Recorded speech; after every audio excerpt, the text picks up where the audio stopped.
This is Umar for BoxNation. It's halfway through the week, although it's been a long week already with these Riyadh season weeks. It's eventful every day, Frank. It is. I mean, we're in Billingsgate. We're with Tower Bridge in the background. We've got Buckingham Palace here today. Tomorrow we're at Guildhall. Then we're going to have a big surprise on Friday. And then we're underneath the old famous arch at Wembley on Saturday. So we're hitting all the hot spots in London. We've seen some incredible things in Riyadh shortly a while ago in Los Angeles, but this is your home city. You've promoted some massive fights here, Frank. But to see Riyadh season do what they're doing in your hometown in London, it's another level. It's phenomenal. It's phenomenal. I mean, it's unbelievable. We're all, the event is what it is, an event. I mean, Leicester Square last night, which I just left out. Leicester Square was just, that was like a opening of a premiere of a big movie, a blockbuster movie. But it's a blockbuster fight. What happens in that movie on Saturday night? The good guy will win. Does his name go like Daniel Dubois? Listen, it's a PG rated Triple D night. That's what it's going to be. Good reference there, Frank. I just want to go back to that initial face-off you had where yourself was there, Eddie, Daniel and Anthony. And I'm not talking about where it all went off and Joshua nearly had a chair over Daniel's face, but there was a few moments that stuck out. Anthony actually stuck it on you and said, you talk about Daniel changing trainer, it's been successful, and having kind of numerous guys in the corner. When Anthony went through that phase, you were critical of that, Frank. So do you want to address that? Well, I was critical with him because I think he was asking for two. I think it was him who was empowering and doing that. But listen, he found a guy now in Ben, and he looks in a real good place. And good luck to him. I don't like any fighters when you've got a corner with 4 or 5 people talking at the same time. Doesn't work.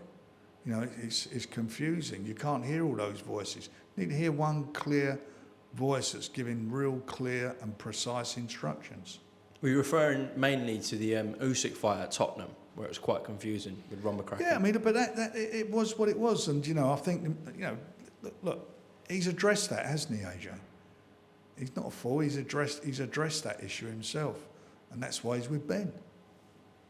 And with Don Charles and Daniel, that's been a flourishing relationship that's really worked over the last 2 fights especially. But whose idea was it? I think it was yours. But when did it kind of click on your mind to bring his dad in the corner, Frank? I think at the Usyk fight, when he was going to the ring, I could see him looking round. If you watched him go in the ring, he's looking round, and he's looking for his father. He's looking for his dad. And you've got to remember, his dad's a big, imposing figure in his life. He's his dad to start with, but he's the guy that took him to the gyms and so forth, and he's a bit of a, besides a father, he's a Svengali figure towards him. And and I just felt that there was a moment in the fight, I could just see him looking outside the ring, and Don's great, Don's brilliant with him, and I certainly wouldn't want to upset Don or his son, because I've got great respect for him and for what they do, and they, afterwards agreed. I knew that he would listen to his dad's voice. He was listening for his dad's voice, and so the instructions would more or less given to his dad, who was then, encouraging him, encouraging him on. So I guess from round 1 on Saturday night, he'll be there in the corner. He's working in the corner, yeah. Okay, good to hear.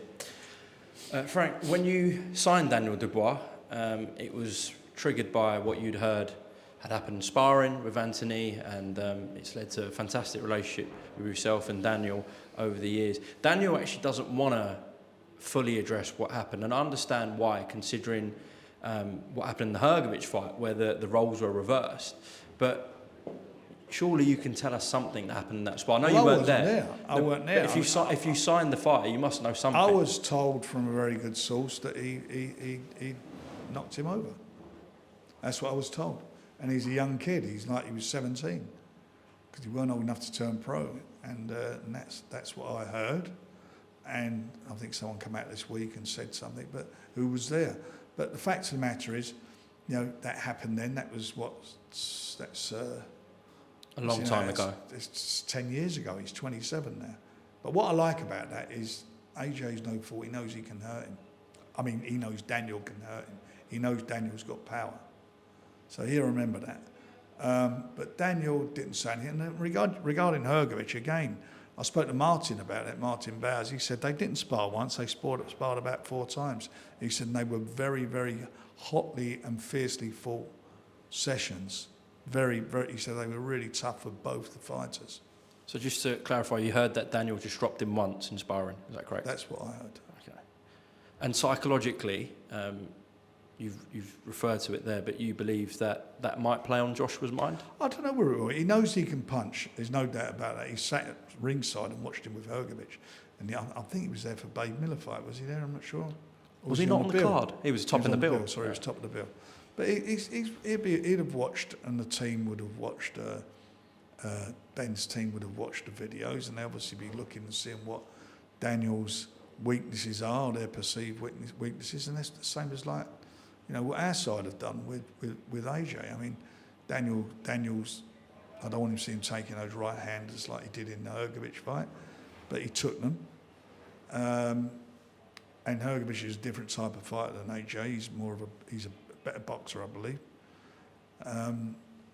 But then AJ's had problems when he gets clipped. In that second fight, certainly against Ruiz, when he got caught in the 4th round with that hook, he went on the back foot after that. Also, in that face-off that I referred to earlier, Eddie and Anthony had a bit of a laugh when you said that Daniel gave Usyk the toughest fight of his life until Tyson fought him. He did. I mean, Usyk nearly had, in that first fight, AJ out in the last round.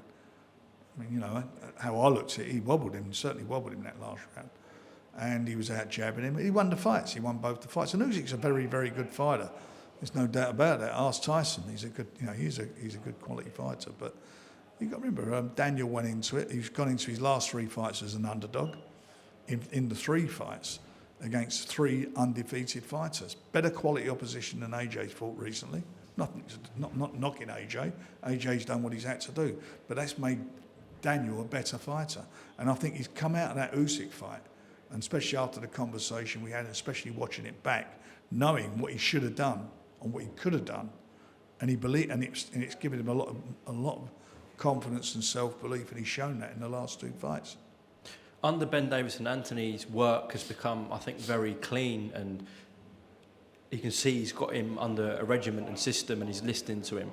At times with Hrgovic, Daniel made it a very rough fight. He had to. Do you think? Sorry, we've just been interrupted. Can you close that door? Right, go on. It's one of Anthony's team, isn't it? No, I'm joking. Fucking mob they are. Just don't let them in. Tell them to piss off. At times, Daniel made it very rough against Hrgovic. Do you think he might have to do that against AJ? It's a fight. He's got to go in there and he's got to grit his teeth and go and fight. You know, while in at the end of the day, I was a bit disappointed in him. But then AJ did what he had to do. He stood up for him for a couple of rounds. Then he started busting him up and broke his heart.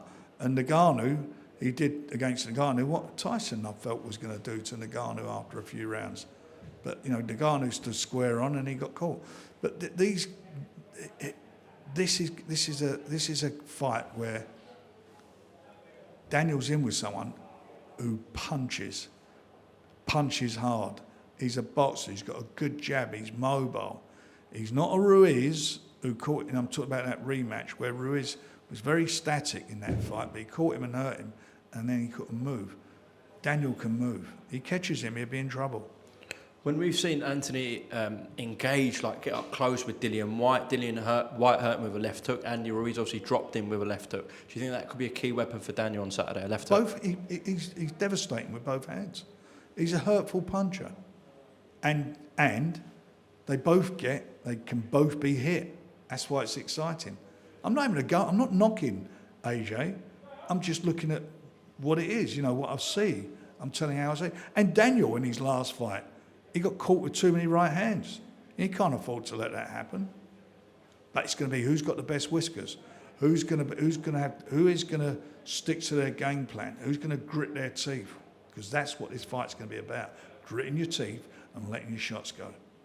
Before we close off, obviously it's a fantastic undercard, and Anthony Kakachi and Josh Warrington brilliant fight even without the world title. It's not on the line. Unfortunately, the IBF only made that ruling this week. Just what happened there, Frank? He just didn't do it. It's under their regulations. He's coming off a loss, and in their regulations, they don't allow it. Do you think that's a bit harsh on Joshua on that? No, I don't. I think it's what it is. I think that's their rules. If that's their rules, that's their rules. You change it to one, you change it to other, then you get a champion wanting to fight somebody all the time who's coming off a loss.